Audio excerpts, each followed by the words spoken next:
रायगड जिल्हा काँग्रेसच्या दक्षिण विभागासाठी माजी आमदार स्वर्गीय मधुकर ठाकूर यांचे सुपुत्र तथा काँग्रेसचे वरिष्ठ उपाध्यक्ष राजेंद्र उर्फ राजाभाऊ ठाकूर यांची नियुक्ती पक्षश्रेष्ठींनी केल्यानंतर जिल्ह्यात राजाभाऊ ठाकूर यांचे अभिनंदन होत आहे।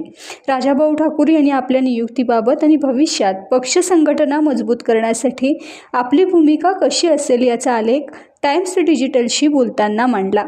नमस्कार।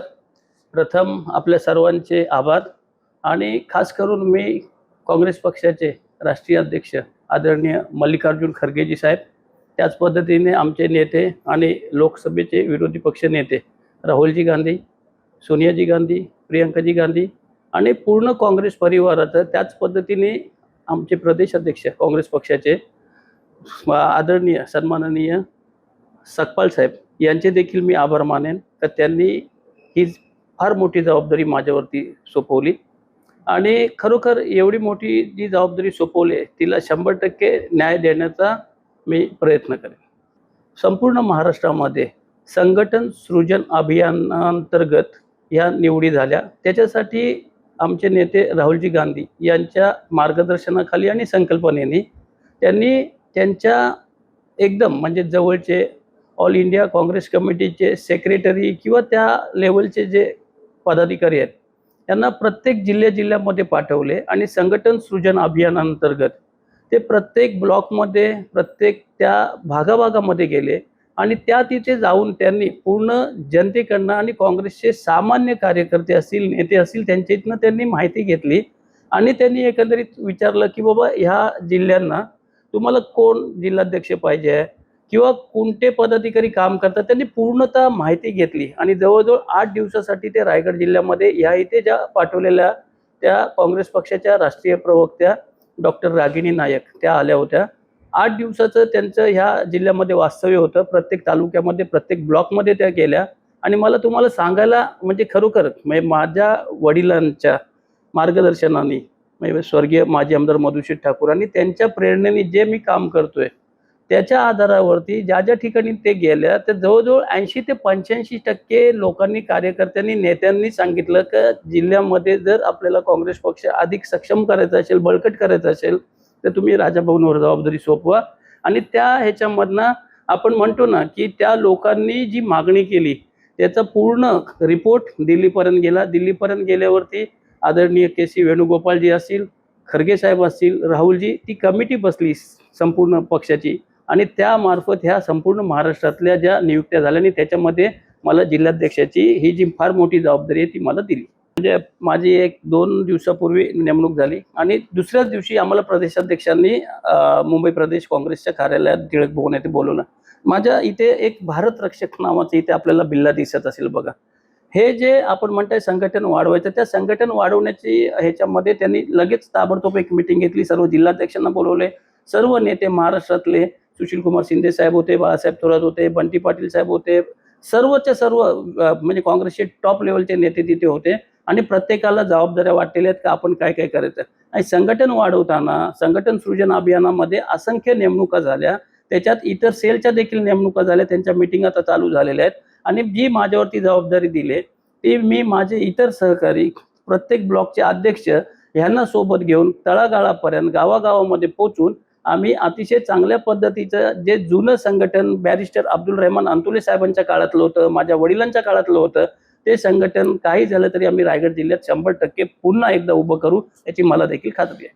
बघा मी सांगू का, आता थोड्याच वेळापूर्वी मी सांगितल्याप्रमाणे 80 ते 85% जिल्ह्यातल्या लोकांनी सांगितलं की माझ्यावरती जबाबदारी देण्यात यावी, त्याचा विचार हा केला। आपल्याला माहिती आहे ज्या पद्धतीने 80-85% लोकांनी सांगितलं त्यात काही 10-15% लोक होती जे अनेक वर्ष पदाधिकारी आहेत, त्यांना वाटत होतं की कुठूनही हा माणूस जिल्ह्यासाठी, आता त्यांनी जे सांगितलं बंडखोरी केली 2019ला 100% विधानसभा लढवण्यासाठी पप्पांनी माझ्या नावाचं पत्र प्रदेशाध्यक्ष त्यावेळेचे अशोकराव चव्हाण होते, माजी मुख्यमंत्री, त्यांच्या इथे दिलं होतं।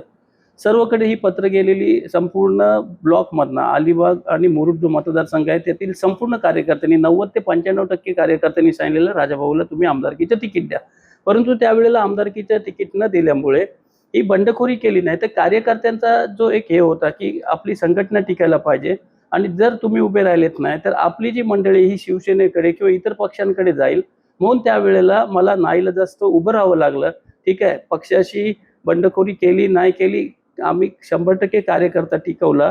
आणि त्याचबरोबर ज्या वेळेला मतदानाचा निकाल आला त्यावेळेला 1 नंबरला शिवसेना, 2 नंबरला शेतकरी कामगार पक्ष आणि 3 नंबरला मी अपक्ष असून देखील मला 3 नंबरची मतं मिळाली होती. त्याच्यामुळे आम्ही पक्ष संघटना मजबूत करण्यासाठी ही जो विषय होता, बंडखोरी जी लोक म्हणतात ती केली गेली. आणि 2024ला जे निवडणूक झाली त्यावेळेला मी श्रीवर्धन मतदारसंघांमधनं आदरणीय नेते बाळासाहेब थोरात असतील, नानाभाऊ पाटोळे असतील, पृथ्वीराज बाबा असतील यांच्या मार्गदर्शनाखाली, कारण कोकणमध्ये जे आपले काँग्रेससाठी काही तिकीटं मागायची होती त्यात मला नानाभाऊंनी सांगितलेलं की तुम्ही श्रीवर्धन मतदारसंघातनं मागा. मला त्यांनी सांगितल्याप्रमाणे मी पक्षाकडे पक्षनिधी देऊन फॉर्म भरला, तिकीट मागितलं. परंतु पूर्ण कोकणामध्ये एकही काँग्रेसची सीट सोडली गेली नाही आणि त्याच्यामध्ये देखील सर्व काँग्रेस कार्यकर्ते एकत्र आले आणि सर्वांनी मिळून ठरवलं की आपण आपल्याला एकतरी कुठेतरी लढायला पाहिजे. आणि सर्वांच्या मते मग मी तिथे श्रीवर्धनमध्ये निवडणूक लढवली.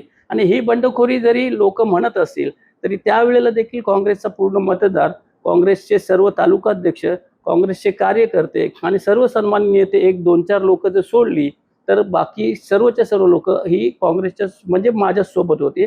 आणि आम्ही काल देखील काँग्रेसचंच काम केलं. 1992 पासून माझे वडील स्वर्गीय माजी आमदार मधुकर ठाकूर हे काँग्रेस पक्षाचं काम करतात. त्यांच्याच जोडीने मी माझ्या वयाच्या साधारण 15व्या वर्षापासून काँग्रेस पक्षाशी मी संलग्न आहे, जोडलेलो आहे. आणि काँग्रेसची ध्येयधोरणं जे गोरगरिबांसाठी काँग्रेस काम करत आहे त्याच्यासाठी आणि वेळ प्रसंगी रस्त्यावर उतरून आंदोलन करण्यासाठी देखील आम्ही इथे उतरत आहोत. आणि त्या पद्धतीने लोकांनी आणि संपूर्ण जिल्हा, फक्त जिल्हा नाही तर इतर लोकांनी पण सांगितलं की रायगड जिल्ह्यामध्ये जर आपल्याला अध्यक्ष करायचं असेल तर राजाभाऊला करावा. मी त्यांचे आभार मानेन का ज्यांनी मला सहकार्य केलं.